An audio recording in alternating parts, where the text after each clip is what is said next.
আসসালামু আলাইকুম। তো আশা করি নিশ্চয়ই সকলেই ভালো আছেন। আমি চাই আপনারা সবসময় ভালোর দলেই থাকুন। তো ফাইনালি ওয়ান স্ক্রিনের আরো একটা ভিডিওতে আপনাদের সবাইকে স্বাগতম, যেখানে আমি আপনাদের করা কমেন্ট গুলা রিপ্লাই দিতে এসেছি। তো অনেকে কিন্তু কমেন্ট করতেছে, ভাই আপনি কমেন্টের রিপ্লাই দেন না কেন? আগে তো কমেন্টের রিপ্লাই দিতেন, বাট ইদানিং আপনি কমেন্টের রিপ্লাই দিতেছেন খুব কম। সো সেই কমেন্ট গুলা কিন্তু অনেকেই করতেছে।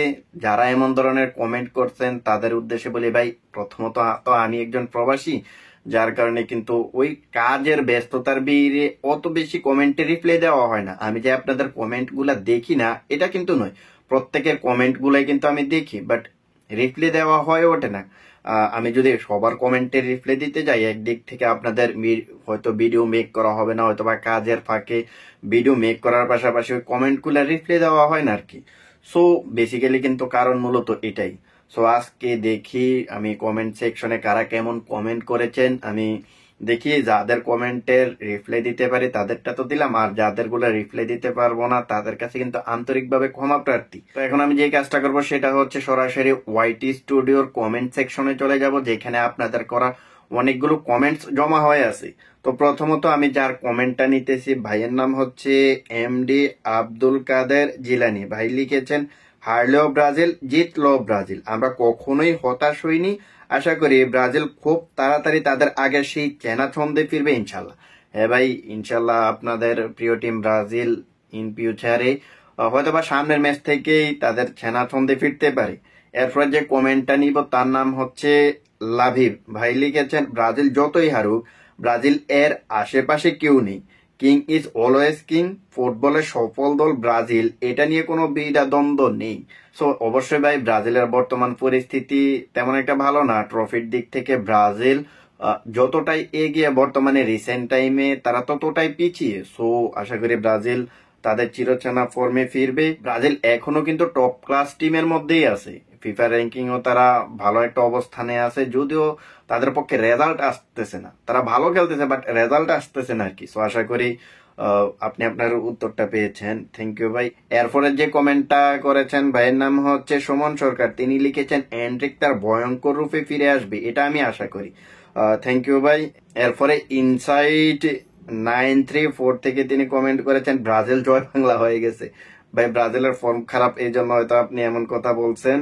এরপরে জ্যাকসন গেমিং থেকে কমেন্ট করা হয়েছে, ব্রাজিলকে নিয়ে যারা ট্রোল করে তাদের একদিন মুখ বন্ধ করে দিবে ব্রাজিল। আশা করা যায় ভাই। এরপরে এমডি নাইম ভাই কমেন্ট করেছেন, এন্ড্রিককে দিয়ে ভালো কিছু আশা করা যায় ইনশাল্লাহ ভাই। এরপরে কমেন্ট করেছেন আবির খান। ভাই লিখেছেন, নেইমারকে নিয়ে ভিডিও দেন। ভাই নেইমারকে নিয়ে অবশ্যই ভিডিও আসবে, আপনি চ্যানেলের দিকে নজর রাখবেন। এরপরে যিনি কমেন্ট করেছেন তার নাম হচ্ছে এমডি আনোয়ার। ভাই লিখেছেন, আসসালামু আলাইকুম ভাই, কেমন আছেন? আলহামদুলিল্লাহ ভাই, ভালো আছেন। আপনার কি অবস্থা? এরপরে যে আর নীলয় ভাই কমেন্ট করেছেন, ভাই ব্রাজিল আর রিয়াল মাদ্রিদকে নিয়ে রেগুলার ভিডিও দিবেন। ভাই এইখানে সবসময় রিয়াল মাদ্রিদ আর ব্রাজিলকে নিয়ে ভিডিও দেওয়া হয়। যারা আপনারা আর্জেন্টিনা, আদার্স অন্যান্য লিগ অথবা অন্যান্য ক্লাব অথবা অন্যান্য দলের ভিডিও দেখতে চান, তারা আমার ফেসবুকের সাথে কানেক্ট হতে পারেন। ওইখানে কিন্তু আমি সব সময় ব্রাজিলের পাশাপাশি অন্যান্য টিমেরও কিন্তু ভিডিও দিয়ে থাকি। তো এরপরের কমেন্টটা করেছেন হাবিবুর রহমান। ভাই লিখেছেন, কেমন আছেন ভাই? আলহামদুলিল্লাহ ভালো আছি। আপনাদের কি অবস্থা ভাই? তো এরপরের যে কমেন্টটা সেটা কিন্তু করেছে ইনসাইড 934, এমন একটা আইডি থেকে তিনি লিখেছেন, স্পেন আর্জেন্টিনার খেলা কখন কিভাবে হবে? ভাই আমি তো একটু আগে বলছি, আপনি যদি আর্জেন্টিনা অথবা অন্যান্য টিম নিয়ে ভিডিও দেখতে চান তাহলে আমার ফেসবুকের সাথে কানেক্ট হতে পারেন। ওইখানে আমি আর্জেন্টিনা সহ অন্যান্য টিমেরও ভিডিও দিয়ে থাকি। সো আশা করি আপনি আপনার উত্তরটা পেয়েছেন। তো এরপরে যে কমেন্টটা পড়বো তার নাম কিন্তু দেওয়া নেই, তিনি একটা ইউজার আইডি থেকে কমেন্ট করেছেন, ভাই আমি কয়েকজন খেলোয়াড়ের নাম বলতেছি, এরা যদি ব্রাজিল দলে থাকে তাহলে ব্রাজিল দল খুব ভালো হতো। খেলোয়াড়গুলা হলো Neymar, Vinicius Junior, Coutinho, Raphinha, Richarlison, Endrick, Casemiro, Lucas Paqueta, Guimaraes, Thiago Silva, Marquinhos, Marcelo ইত্যাদি। এবং কোচ থাকবে কাকা। ভাই কাকার, প্রথমত আমি কাকার বিষয়টা দিয়ে শুরু করতেছি। কাকা এখনো কিন্তু ব্রাজিল কোচের দায়িত্ব নেওয়ার মতো ওই ধরনের পজিশনে তিনি যায়নি। হ্যাঁ, তিনি সিবিএফ থেকে কোচিং এর যে কোর্সটা সেটা কিন্তু কমপ্লিট করেছে। সো তাকে কিন্তু আরো এক্সপিরিয়েন্স হতে হবে তারপর হচ্ছে তার ইউরোপিয়ান সার্টিফিকেটটাও দরকার। ইউরোপিয়ান কোচের সার্টিফিকেটটা তাকে নিতে হলে ব্রাজিলে 3টা স্টেপ শেষ করেছে, আরো তাকে 2টা স্টেপ শেষ করতে হবে ইউরোপে গিয়ে। সো তার কিন্তু এখনো এক্সপিরিয়েন্স বলতে কিছুই নাই। সম্ভবত তিনি গত বছর একটা ব্রাজিলের 3rd ডিভিশনের একটা ক্লাবের সম্ভবত তিনি কোচ হয়েছেন।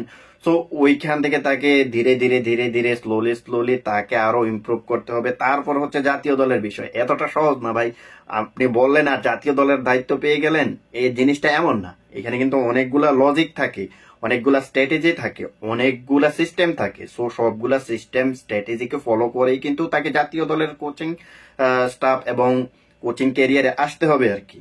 এরপর যে প্লেয়ারগুলোর কথা বলেছেন আপনি, থিয়াগো সিলভার কথা বলেছেন, ভাই থিয়াগো সিলভার আর বয়স নেই, তার বয়সটা সম্ভবত 41-এর উপরে হয়ে গেছে, 40 কিংবা 41-এর উপরে হয়ে গেছে। তো তাকে দিয়ে জাতীয় দলে তো আশা করা যায় না। এরপরে আপনি আরো কয়েকটা প্লেয়ারের কথা বলেছেন, মার্সেলোর কথা, ভাই মার্সেলো তো রিটায়ারমেন্টে চলে গেছে। সো মার্সেলোকে দিয়ে আপনি কিভাবে আশা করেন? সো বাকি যে প্লেয়ার গুলার কথা বলেছেন তারা মোটামুটি স্কোয়াডে থাকবে, এটা বলাই যায়। তো আশা করি আপনি আপনার কমেন্টের উত্তরটা পেয়েছেন। এরপরে কমেন্ট করেছেন সিফাত ভাই, তিনি লিখেছেন ব্রাজিলের যে সামনে 2টা ম্যাচ, সেই ম্যাচের স্কোয়াডটা কবে ঘোষণা করবে একটু জানাবেন ভাই। ভাই এটা নিয়ে গতকালকে আমি একটা ভিডিও আপলোড দিয়েছি, আপনি ওই ভিডিওটা দেখবেন। এরপরে কমেন্ট করেছেন এমডি আমিনুল ভাই, তিনি লিখেছেন ভাই নেইমার কবে ফিরবে? ভাই নেইমার সেপ্টেম্বরের শেষের দিকে কিংবা অক্টোবরের প্রথম দিকে ফিরবে, এমন ধরনের একটা নিউজ পেয়েছি। সো নেইমারের সর্বশেষ ইনজুরি আপডেটটা কিন্তু এখনো আমাকে দেখতে হবে। সো এটা নিয়ে পরবর্তী ভিডিও আসবে পরবর্তীতে। সো আশা করি সেই ভিডিওটা আপনি দেখলে বুঝতে পারবেন। এরপরে যে কমেন্টটা তিনি কিন্তু করেছেন এফজি ফুটবল ওয়ার্ল্ড থেকে, তিনি লিখেছেন পাকুয়েতা কি গেছে ম্যান সিটিতে? না ভাই যায় নাই, ওটার পসিবল না এখনো।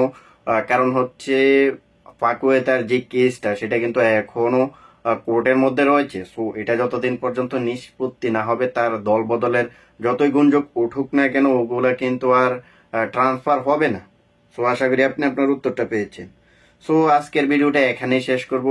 বাকি যাদের কমেন্টে রিপ্লাই দিতে পারি নাই, পড়তে পারি নাই, তাদের কাছে কিন্তু আন্তরিকভাবে দুঃখিত। সো আপনারা যারা নতুন নতুন অডিয়েন্স আছেন, চ্যানেলটা এখনো সাবস্ক্রাইব করেননি, আপনারা যদি এমন এমন কন্টেন্ট দেখতে চান তাহলে কিন্তু চ্যানেলটা সাবস্ক্রাইব করে রাখতে পারেন। আর যদি ফেসবুক থেকে দেখে থাকেন তাহলে কিন্তু একটা ফলো করে দিতে পারেন। ওকে, দেখা হবে অন্য কোনো এক ভিডিওতে। সে পর্যন্ত ভালো থাকবেন। আল্লাহ হাফেজ, বাই।